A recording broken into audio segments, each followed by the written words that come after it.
Guys, hi, Tushar here, founder My Soho, and I have a very old friend, Parul here, and a newfound spiritual soul. We connected on that behind the stage, and fabulous for you to come to My Soho and visit us.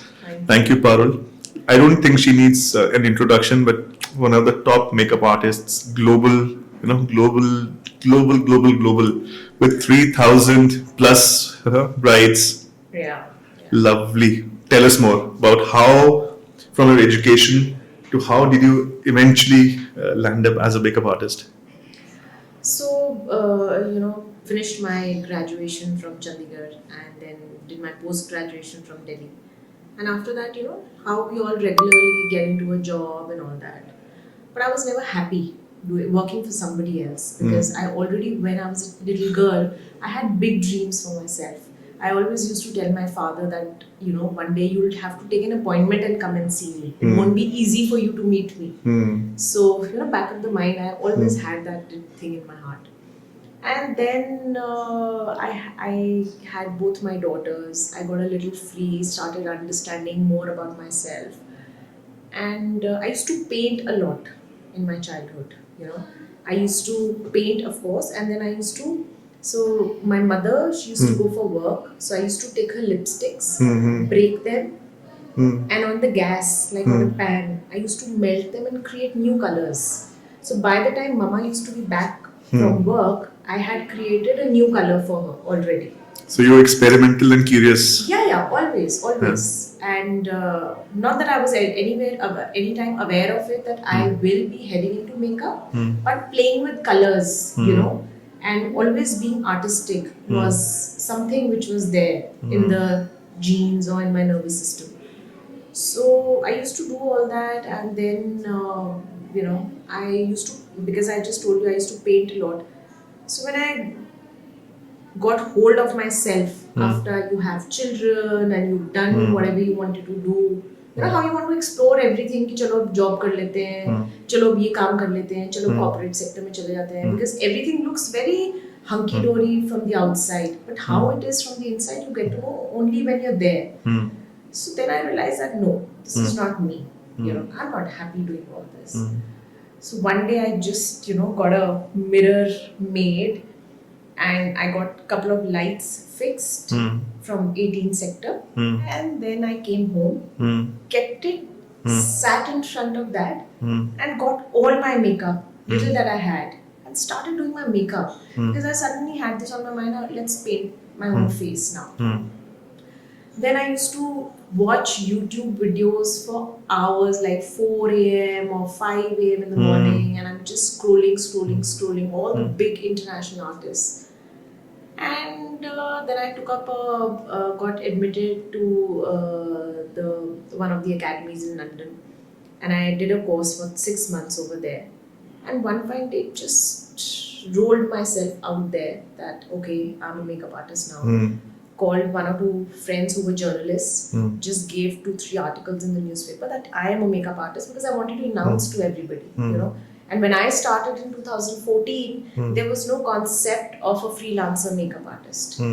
So I always wanted to club my creativity with my business skills. So my marketing and sales skills are pretty decent, and I've done my post-graduation in that. So I just thought, let me club these two skills together. So I used to put my mind a lot to my own self. And then it all just happened, but I really worked hard, Tushar. I never thought that I want to become something. Never. I never thought I want to earn money. These were not my priorities. My priority was my skill, my happiness, and how I want to just do it. That's it. Calm karna life mein. But you've done that so beautifully, from a curious, creative mindset with your business and entrepreneurial mindset. You've balanced it so well, and that is what this podcast is about. People with such tenacity who bring out these skills and marry them into a business form, and fantastic. And you've balanced that along with your family life as well. So that is an even bigger compliment, because getting a job done and getting it finally with your entire managing your household is also an art. Tell me something.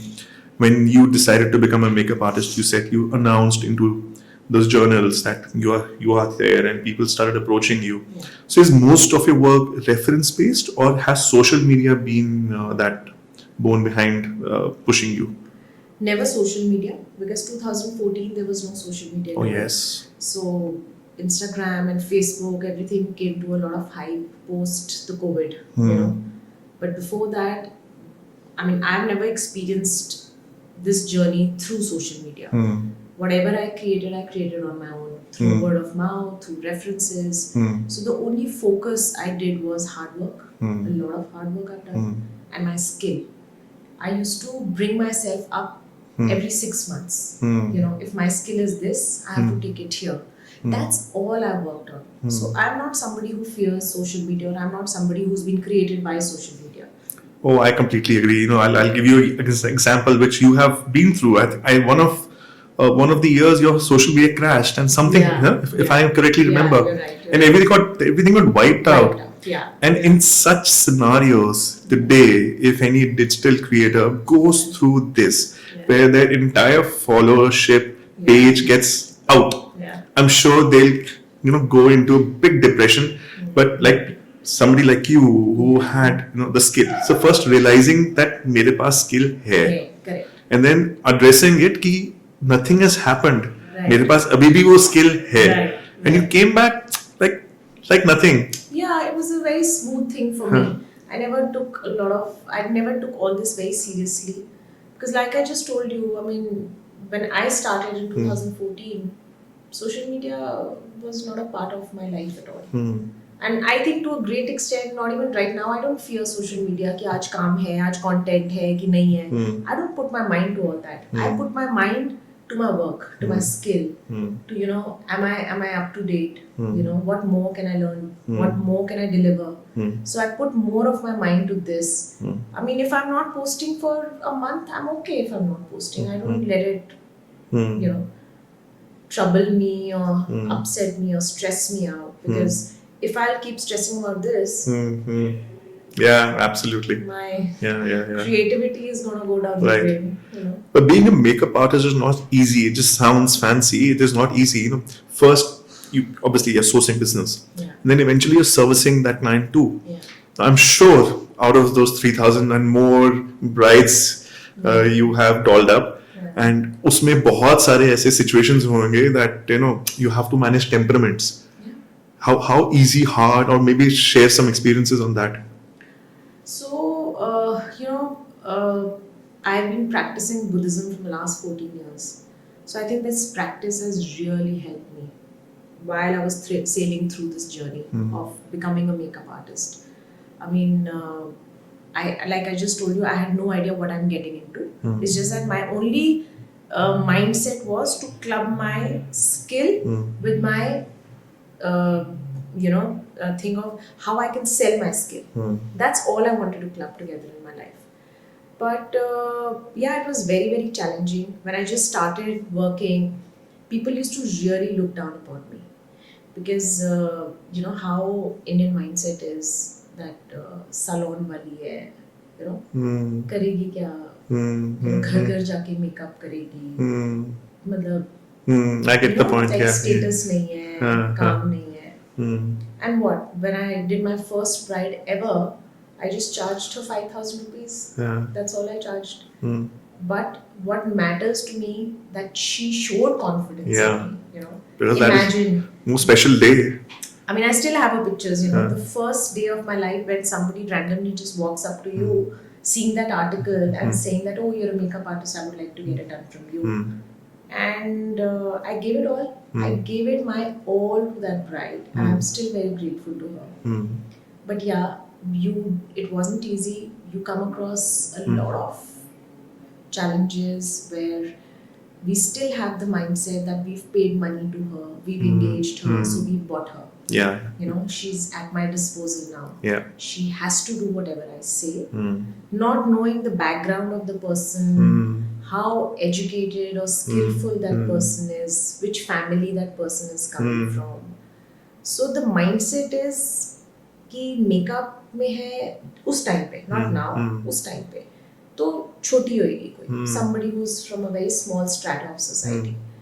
लेकिन yeah, but Buddhism gave me a lot of perseverance and patience to tolerate. So I used to feel angry, I used to cry, there were days I used to break down because you were insulted and you were treated like trash. So I used to come back home, sit in front of my Gohonzon, have questions, ask, cry, you know how you sulk like a baby. I used to do all that. But then again gather myself back and go back to work again the next day. Again get insulted.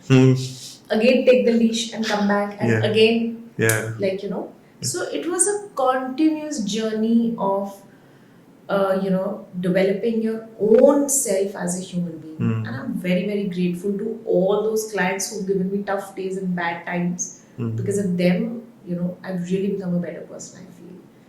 So, yeah. So then taking this cue from what we discussed, ये हमारे Indian culture में ऐसा क्यों है कि हम controlling behaviour में हैं and believing behavior में नहीं है. Just like some brides may would want to tell you, और जैसे आप बोलते हो कि आपने बोला अभी कि एक बार किसी को engage कर लिया, that means that person is working है ना. तो ये चीज ना हमारे इंडियन हाउसहोल्ड में क्यों है? Like even a father would want to control how his son is behaving in his business. हम वो freedom क्यों नहीं देते हैं? Why don't we believe in that person? उसकी स्किल है भाई, तुमने उसको एंगेज किया, वो प्रोफेशनल, तभी तुमने एंगेज किया ना, तो छोड़ दो उस पे. Why is that their gap? What is your opinion? I just feel money and power.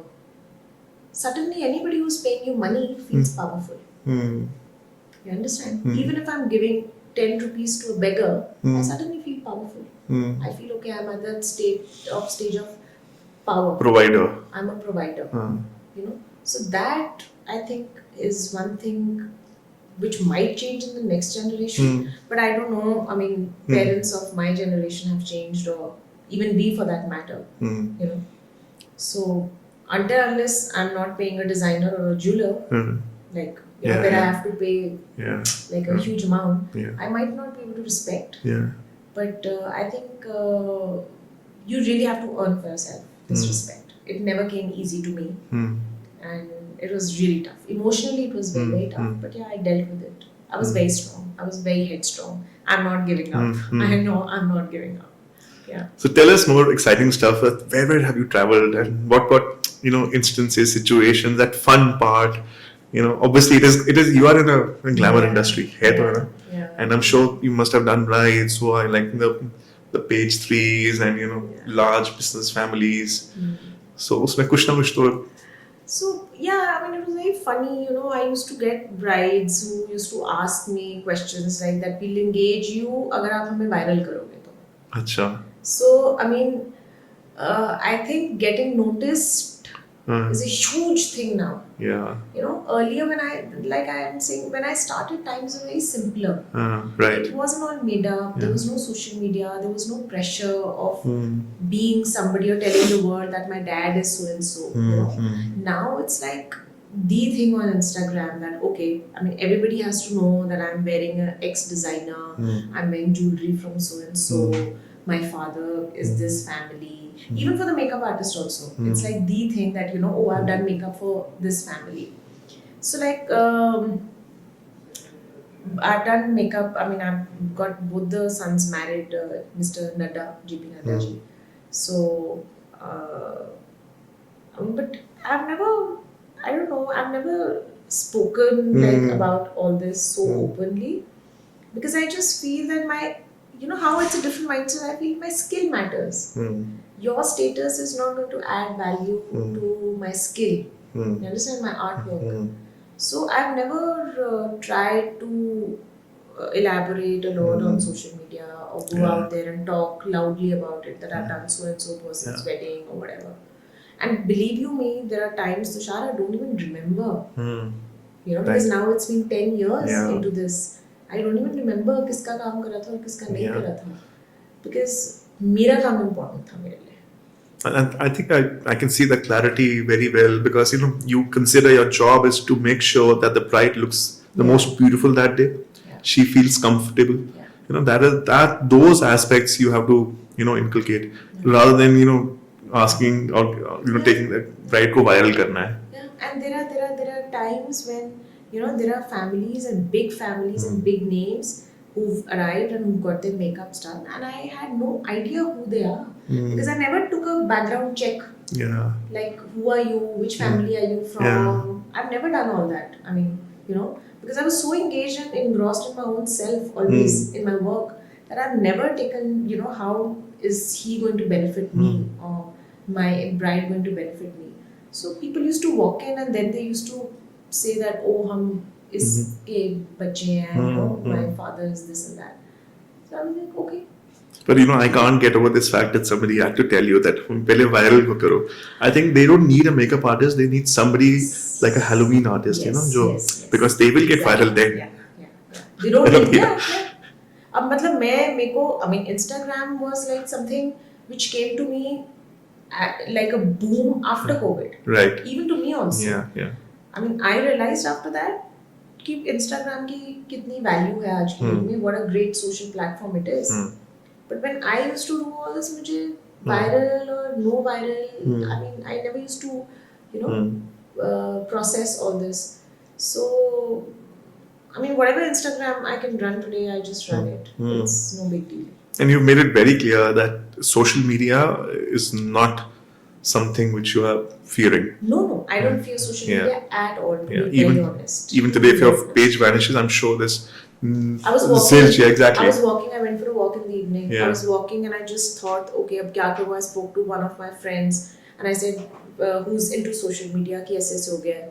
So she told me, आप mail लिखो, आप cyber case file करो, cyber crime में जाओ, ये करो, वो करो, and all that. I didn't do any of this. So what exactly happened? You lost a password or? No, I didn't lose the password. So it was hacked. Oh. And the claimers actually mailed me and told me that we need 2 lakh rupees. We are demanding 2 lakh rupees from you. So you pay us and we release your account. Okay. So I kept quiet. I didn't even reply to the email. And then you keep the account also and you keep everything. I'll rebuild it again. I've already built it. You've not built it for me. So I'll rebuild it again. Yeah. I'll just have to invest another 2 years into this. I'll do it. It's no big deal. Right. So I took it very casually and then I didn't revert back to them. And I just wrote an email to Instagram that, my account has been hacked and this is, I gave them all the proof that they are asking for this amount, X amount. So they got the account released, in 3 days? That's it. Yeah. And the account came back. Fantastic. No? That's something powerful. Yeah, because, anything that is lost in a life is something that you always fear. So, one of my very dear friends, she gave me this book that fear is your friend. So ever since then, I always keep in my mind that fear is my friend. Yeah. I have a very basic question because I know a lot of people want to know. Today, makeup has become a regular part of life, especially for ladies. Now, and there are multiple digital creators who function their careers based on that. Any one single tip which you can give to them, because they are making content on a very regular basis, probably multiple times a day, and they may have to even switch their looks. So any one tip which they can absorb for skincare, or probably one tip which is very DIY, which can help them do their makeup quickly. So I just feel for a good healthy makeup you need healthy skin.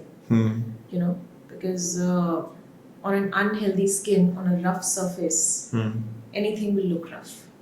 So I think people need to understand this. And makeup is not plastic surgery. Makeup is make-up. You're layering your face, you're doing something which is very, very temporary, just for a couple of hours. So anything temporary will stay on a surface which is smooth and nice.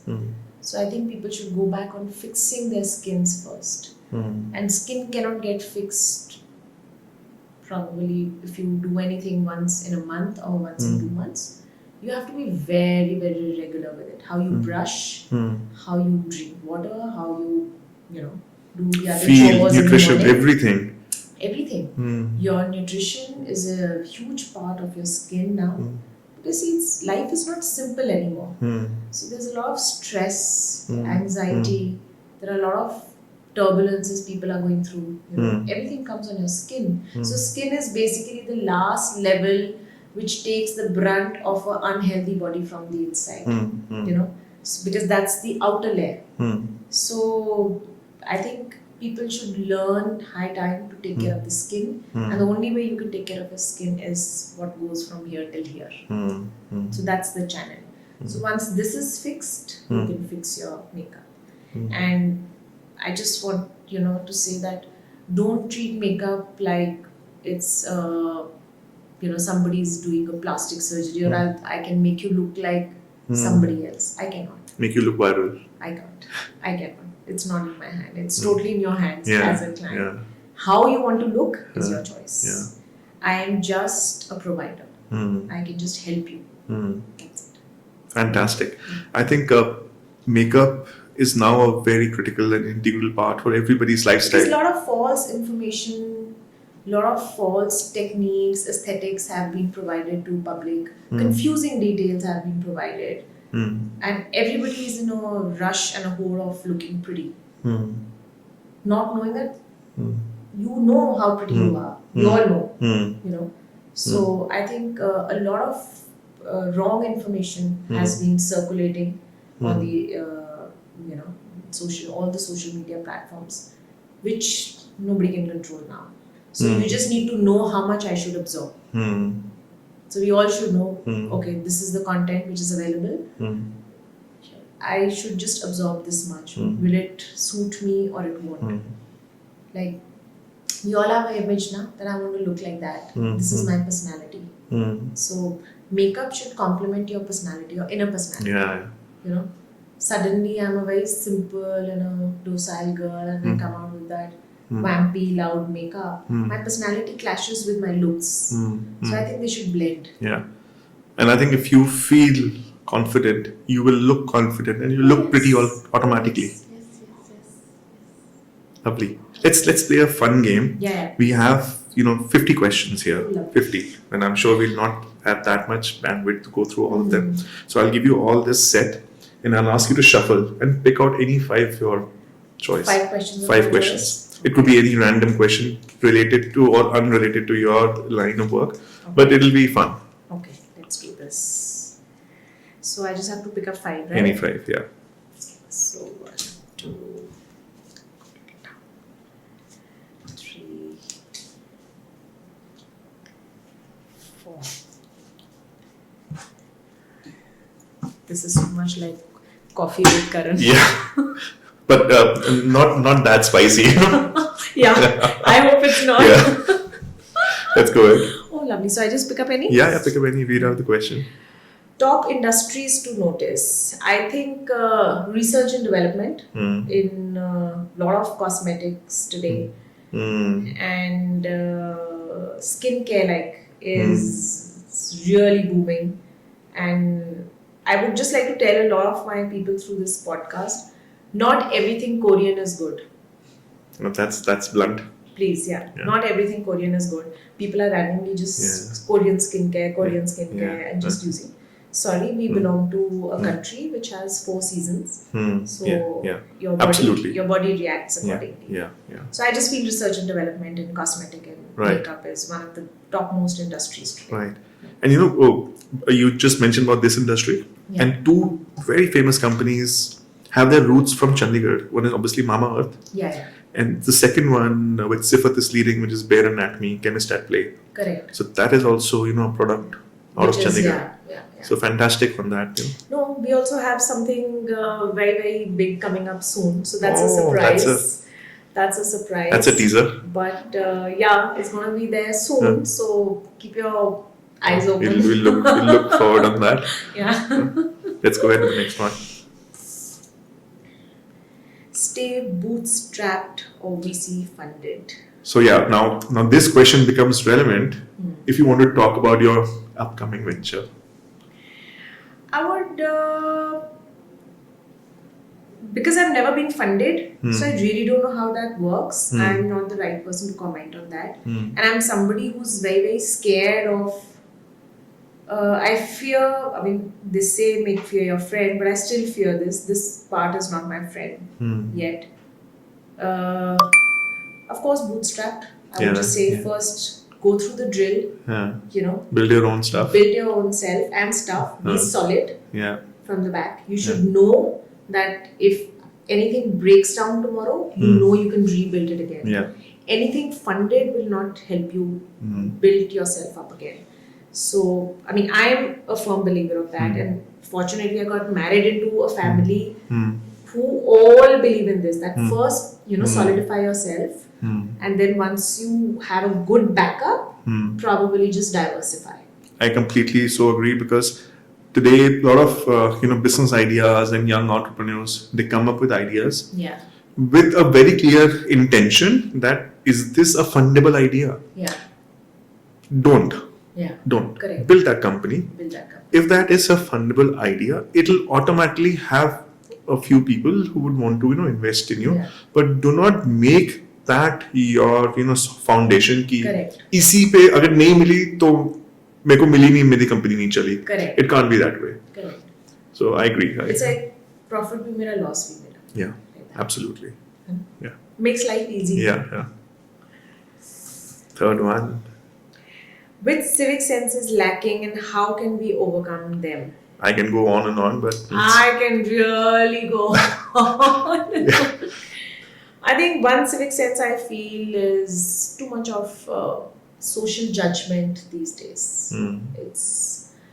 It's overwhelming now. It's like, how people don't know how to ride on the roads. Oh, yes. It's exactly like that. How there is too much of crowd and nobody knows how to drive. But everybody is judging the other person. Gaadi theek se nahi chalai, ye nahi kara. I think social judgment is the same thing. Exactly the same thing. And it's too much now. It's too much. It's getting too much. Yeah. I'd say how we park ourselves. Park our vehicles. Yes. Park ourselves in a queue. Correct. And park our feelings for the other person. Correct. Yeah. Absolutely right. I get that. Yeah. So I just feel that social judgment is one civic sense which people need to mature themselves up now, and I think it's high time everybody should get over with this and learn to ponder on their own selves and their own families and their own inner self, how you're becoming as a human being rather than socially judging anyone and everyone. Yeah, but I'll tell you, I'll be honest, I want to share this right now. Please. I'm itching to do that. Please. My first nightmare for this civic sense part is you're standing in a queue. चाहे वो किसी किराने की दुकान हो, or you're standing at a McDonald's queue, and so one hand comes over your shoulder with some cash, and over you, and trying to build their order first.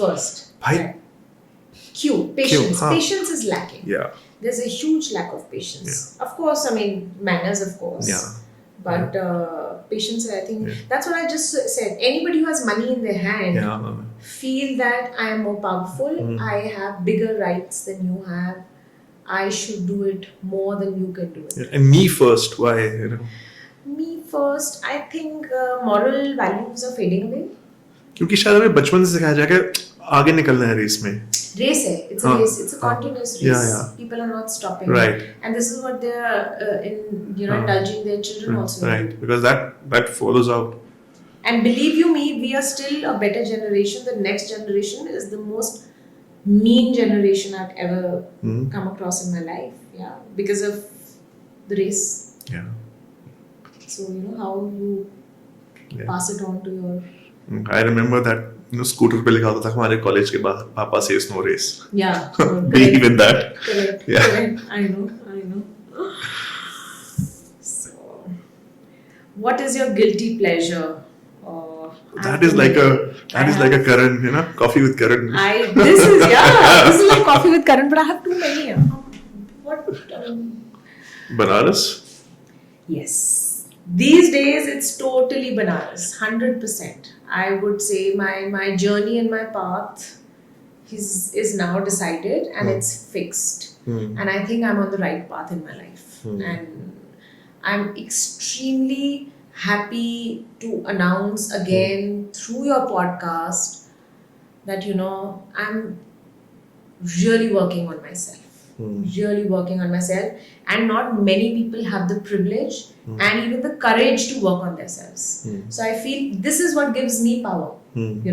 that I have the ability to work on myself. And I think Banaras is one thing which is, it was my calling. It was my calling. I'm here to absorb all learnings from here. Yes, Buddhism definitely. I am grateful to the practice forever. This practice has taught me a lot about me as a person, and definitely about you, that how I should treat you as a person, of course. I'm not saying that I have evolved or I'm there, but yes, I have learned. My journey is on, and my journey will always be on till the day I die.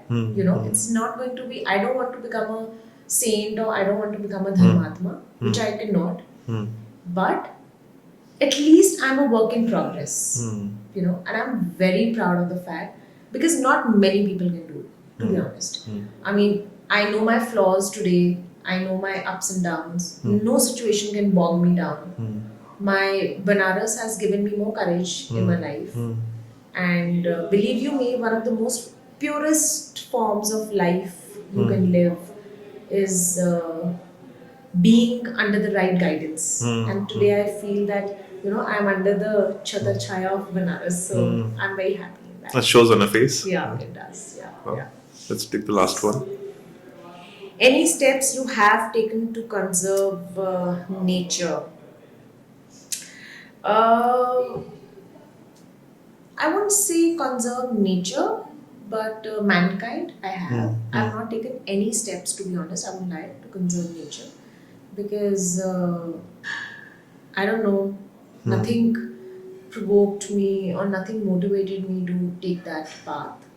But how I just told you that, my practices, both my practices, whether it's worshipping or going to Banaras or doing my Buddhist practice, it has definitely, I've elevated myself in conserving mankind, respecting humans more than I can, helping, So I was just reading a very beautiful thing the other day. So there's this video on Instagram. So Instagram does some good things also. So he said, कन्यादान ही क्यों बोलते हैं? कन्यादान क्यों बोलते हैं? Because अभी क्या है, इतना feminism हो चुका है. So many speeches are coming. Everybody talks about why कन्यादान. Somebody says it's a kanyaman. Somebody says this. Somebody says that. So the Guruji is explaining, not Guruji, but some other Guru is explaining. दे कौन सकता है जिसके अंदर देने की capacity है, दान कर सकता है जो, लेता कौन है, जो भिखारी है. सो जो कन्या के पेरेंट्स होते हैं, they are the givers. They are the givers. They have a huge heart. क्या आप अपना बच्चा पाल पोस के बड़ा करके उसको कुछ बनाकर लाइफ में, like you've invested, how I have, how you are, like we've invested everything in our children today, and then imagine one fine day you just have to let them go and just say bye to her. So that's a दान. तो देने वाला हाथ होना चाहिए, लेने वाला नहीं होना चाहिए. So that's something which intrigues me, and always it's on my mind कि मेरा हाथ ऐसे होना चाहिए, ये नहीं होना चाहिए. Yeah, agreed. Yeah. So that I've learned. So I'm trying to imbibe that in my day-to-day life. That I'm always like this, for whoever I can. I'll just share a small experience. One of our friends, we were having a conversation, and usne bola ki, when somebody asks something from you, so that is the power that they have seen, that you will be able to give. Correct. So that changed my perspective. अब मैं वो छोड़ चुका, वो मांग रहा है, वो मांग नहीं रहा है, आपके देने की क्षमता है. So I think with that perspective, I completely, it just changed a lot of frequencies in me. That how I thought that this is a transaction. No, this is something which you can do. Correct. So why can't? Yeah. So day before yesterday, I shared a beautiful video on Instagram, which is like how life is, what is transition actually. So there's this caterpillar who weans off her entire shell, comes out and really is in trouble. Like too much pain, because you just have to remove your jacket and imagine I have to remove my skin. I must be in so much pain. But then you you go through the whole pain, you create a new shell for yourself, and then suddenly after a couple of months you're a butterfly, and then you fly. Yeah. So I just feel that these kind of transitions in your life, where you have a mental shift, where you talk more about giving, where you talk more about looking at things from a different perspective, I think these are very, very, it makes you very humble in life. And these are very divine things. Not everybody is ready for this journey. And I think if you are being put into this journey, it's the Almighty which is preparing you for this. So just grab it. Fantastic. Parul, I think this podcast has been more about wake up than make up. I know. Right. But it's so fabulous. And I really thank you so much for coming and honoring us and being on this podcast. Thank you. And I'm here to take all the learnings for Banaras because I need to. Oh yes, you have to do this. Yeah. And you make sure it's a solo trip because only solo is more divine. Yeah, I've never done that, so please do that. Believe you me, you'll have a great shift and you'll come back home more refreshed. And once your perspective changed, I think a lot of things in life change. पहली बारी जिंदगी में ना बंदा, I'm going for a solo trip and I'm want to go to Banaras. 95% of the people I know will either go to Goa or Bangkok. All of them. I mean, people watching this podcast must also, most of them will be thinking, पागल है बनारस क्या करे जा रहे हैं? कोई कहीं Italy जाओ, कहीं और जाओ. आजकल there are the destinations to visit. But no, I just feel that I'm extremely fortunate.